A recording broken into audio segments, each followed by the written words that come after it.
This car is considered an icon of the 60s and still graces the roads today.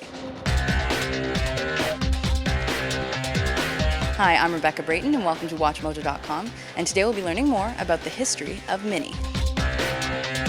So tell me about the Mini's history. When and where did the brand start? It's our 50th anniversary this year, so we started 50 years ago. The brand was created by Sir Alec Isigonis in England at a time when they had a fuel crisis, and it was a Suez crisis with the petrol. There was no real small cars in those days, so the concept of the Mini was really revolutionary back then. Where did and where does the Mini fit in the market?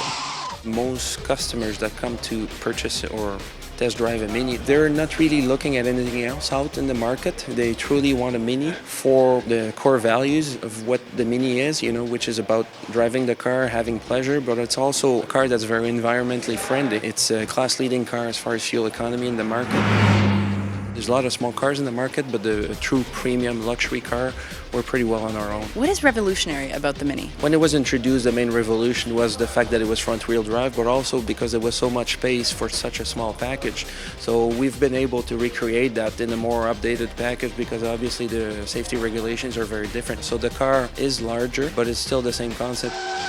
Now, I know we've seen this car in popular culture a few times. Can you give us a few examples? Yeah, well, obviously we had the Italian Job, the original, which is part of the pop culture. I think that started a revolution in what made the car so well known. And we've had the new movie that came out in 2002, 2003. It was very much in the spirit of the car itself, where you zoom in and out, and it's a handling car. If you look back at the past also, the designer of the mini skirt also was involved with the Mini and was a bit of an inspiration for her to have that car. When that came out, was all in the same times also. And who drives a Mini? That's a very, very tough question because we have them from all kinds of background. We have young people, obviously, that do enjoy the car, but we have the nostalgics, which used to own the old Mini or knew somebody that owned one, and they want to recreate that feeling, they remember. I think it's more about a mindset, so it brings out the emotions in the people. We've seen a lot of iconic British cars being owned by foreign companies.